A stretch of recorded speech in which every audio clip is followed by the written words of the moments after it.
Hey everybody, welcome back to day 4 of verbs. We now know that verbs are the action or the doing in a sentence. We know that the nouns need a verb to show them doing something. Let's look at this first picture right here, and I can make it bigger for you. Well, that's kind of weird, isn't it? So we can just look at it right there. What is that lion doing? Remember, I said always get your subject and then your verb. And I think he is roaring. Did you think that too? You might have said growling. You might have said growled. You might have said snarled. All right. So any of those would be actions that you could see that lion doing. I'm going to go ahead and say roared. Okay, because that's the sound that is usually associated with the lion. Okay, let's look at this beautiful swan. And what do you think that swan is doing? I bet you already knew the verb, didn't you? I think the swan is swimming. Okay, or we could say swam, past tense, or we could say is swimming. Okay, all right. But the swan is swimming, definitely. All right, let's look at what mom is doing right there. Can you think of the verb that goes with that picture? I bet you said is mowing, didn't you? Mowing. Mowing is the verb, okay? Is mowing is the verb combined. And so is mowing. Or we can say mom mowed. Now watch me make a sentence. The lion roared at the tiny little mouse. The swan is swimming in the lake. Mom mowed the grass because Dad wouldn't. So remember, your verb is your action. All right, let's look at this picture right here. And remember what I said. It always starts with either a picture or a picture in your mind. You look at that and you immediately know the subject, which is the owl.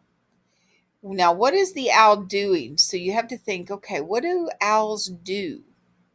All right, so I'm going to make that smaller now in my mind. And I'm going to go and I'm going to say, well, my subject is owl. My verb is hooted.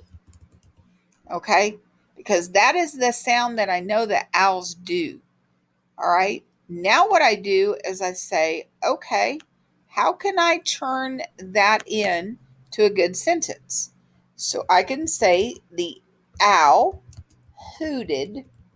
Now that's first grade. The owl hooted. I have to think, what is the owl hooting at?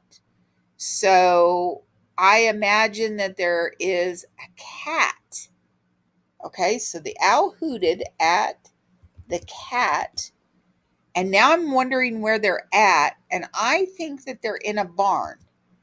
In the old barn.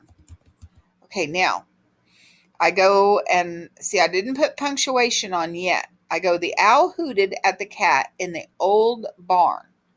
All right, so I know that's a statement. I'm not asking a question. I'm not excited. So I go like that. I look and I go, okay, I have a capital letter right there. I have a stopping mark, which is a punctuation mark. And now I find somebody to read it to. The owl hooted at the cat in the old barn. All right, great sentence. And remember the verb. So we started with our subject, our noun. We made it do something. We gave it action. And then we turned it into a sentence. All right, let's look at this picture. Ooh, nice picture. Ooh, I see a couple of ways I could go here. Do you? I could focus on the lady. I could focus on that gentleman, that man. So you could do two different subjects here. You could do two different verbs here. All right, so I'm going to put that back in my mind. And then I'm going to go to my subject. All right.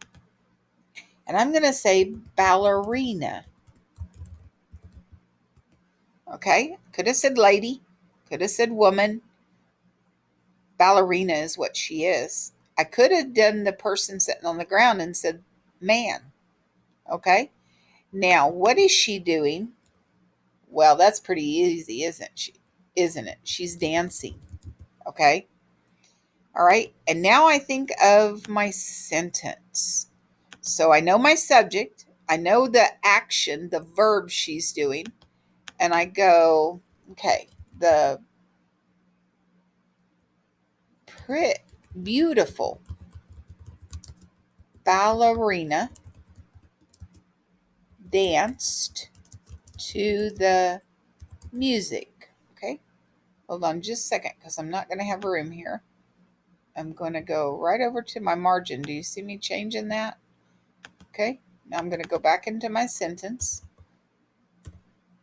Now, let me read that sentence to myself. The beautiful ballerina danced to the music. Does it have a capital? Does it have punctuation? Does it have the subject, the beautiful ballerina? What is the beautiful ballerina doing, which is your verb, danced? What is she dancing to? To the music. Great sentence. All right, that's it. Because by now you are really recognizing those subjects and what they're doing, which is the verb. All right. So when I look at that sentence, this is my complete subject. The beautiful ballerina. The beautiful ballerina. Okay. I know my verb starts the predicate. So I go like this. Danced being the verb, and to the music is what the ballerina is dancing to. All right. So that's it. This is day 4. And by now you really know nouns and the verbs. And the verbs are the action, the doing in the sentence, the movement. All right. So have a good day. Do your task. And I will talk to you later.